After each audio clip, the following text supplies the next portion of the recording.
anggota Peter Banne, Anji Pemasande, Julia Batto, Parni Jelianti Suka, Fantri Marenden. Dan saya akan menjelaskan tentang materi dukungan informasi untuk mengenai bidang fungsional.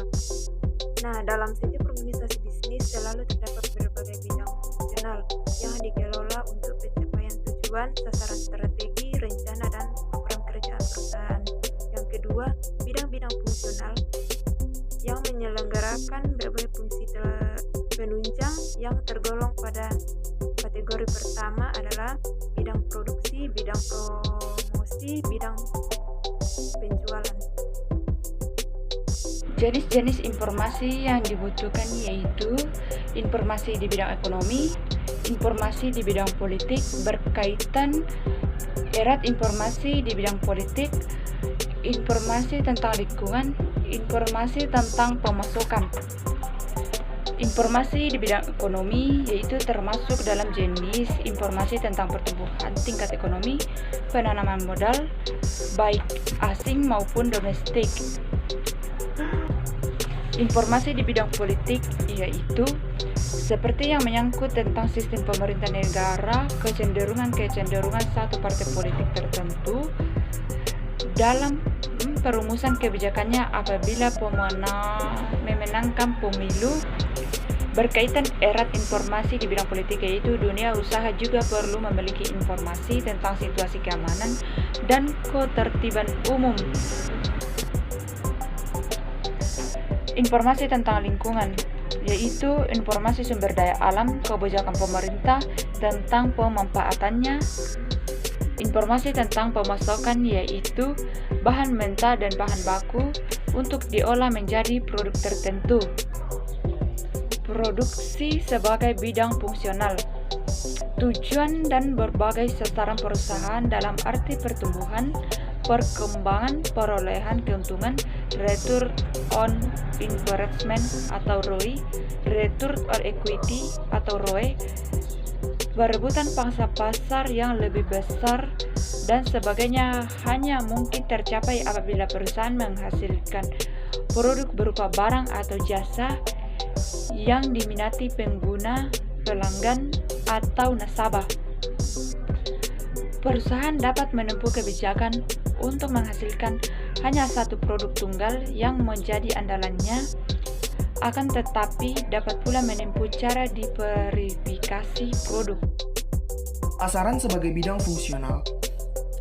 Konsep pemasaran yang penerapannya diharapkan dapat meningkatkan penyelenggaraan fungsi pemasaran secara efisiensi dan efektif. Ada dua cara. Yang pertama itu, para manajer pemasaran dan tenaga profesional yang terdapat di dalamnya dituntut memiliki kemampuan untuk mengidentifikasi kebutuhan pasar. Dan jika identifikasi kebutuhan pasar yang telah disinggung di atas dilakukan dengan tepat, langkah berikutnya ialah mengembangkan kegiatan pemasaran. Proses sebagai bidang fungsional. Sarana yang ingin dicapai dalam proyek iklaman dibagi menjadi 5 bagian, yaitu yang pertama, memberikan informasi yang lengkap kepada konsumen atau calon konsumen tentang produk yang dihasilkan dalam perusahaan yang menghasilkannya, sehingga kesadaran mereka tentang produk yang dipasarkan meningkat dan pengetahuannya mereka tentang perusahaan yang dihasilkannya semakin cepat. Yang kedua, mengingatkan konsumen bahwa terdapat produk yang diinginkan dan dibutuhkan dipasarkan yang dihasilkan oleh perusahaan tertentu. Yang ketiga, mengubah sikap konsumen atas produk lain yang selama ini digunakannya. Kecenderungan yang dipelajari untuk berperilaku dengan cara yang tepat mengelangkan atau tidak mengelangkan terhadap suatu objek tertentu, misalnya suatu kategori produk, jasa, iklan, situs web, atau toko rel. Yang keempat, mempengaruhi sikap konsumen baik yang lama maupun yang baru, sehingga timbul niat membeli, memiliki, dan menggunakan produk tersebut. Yang kelima, menumpukan kemauan kuat untuk membeli, memiliki, dan menggunakan produk yang diiklankan sehingga konsumen tersedia mengeluarkan biaya untuk itu. Kemudian yang selanjutnya yaitu mengenai proses manajemen logistik. Jadi di sini saya akan menjelaskan langkah-langkah dari manajemen logistik ini. Langkah manajemen logistik yang pertama yaitu mengenai pengadaan. Dalam pengadaan ini terdapat 3 cara yang dapat ditempuh, yaitu dengan membeli, menyewa, ataupun membuat sendiri. Langkah yang paling ditempuh adalah cara membeli, bahwa pembelian merupakan kegiatan yang mutlak, perlu mendapatkan perhatian karena bahan, barang, alat, atau sarana yang dibeli harus memenuhi berbagai persyaratan seperti kesesuaian dengan kebutuhan perusahaan, mutu yang tepat, harga yang paling menguntungkan perusahaan, jaminan kontinuitas supply, dan hal-hal lain sejenis, sehingga bahan, barang, alat, dan sarana yang diperlukan tersedia pada waktu yang tepat, dalam jumlah yang tepat, serta dengan mutu yang tepat. Kemudian yang kedua yaitu penyimpanan. Di sini pentingnya penyimpanan yang baik terlihat pada 2 sisi. Satu sisi ialah bahwa berbagai inventaris yang dimiliki oleh perusahaan, terlepas dari cara pengadaan yang ditempuh, belum tentu langsung digunakan.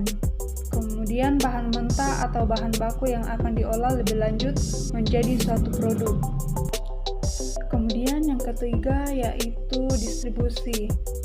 Cepat atau lambat inventaris tertentu akan digunakan oleh berbagai pihak dalam perusahaan dalam rangka pelaksanaan berbagai aktivitasnya, dan produk tertentu disalurkan. Kemudian yang keempat yaitu penggunaan. Sorotan perhatian pada penggunaan tertuju pada inventaris perusahaan yang digunakan secara internal, baik dalam arti proses pengelolaan bahan mentah dan bahan baku menjadi produk tertentu, maupun dalam arti sarana dan prasarana kerja yang digunakan dalam rangka menjalankan roda perusahaan, termasuk mesin-mesin, alat-alat kantor, serta peralatan lainnya. Kemudian yang kelima yaitu pemeliharaan. Sarana dan prasarana memerlukan pemeliharaan yang sangat cermat, karena ada sarana atau prasarana kerja yang hanya bermanfaat sekali pakai, setelah itu tidak dapat digunakan lagi, dan ada pula yang dapat digunakan berkali-kali. Agar dapat digunakan secara produktif dan untuk jangka waktu yang lama, maka pemakaian harus mengikuti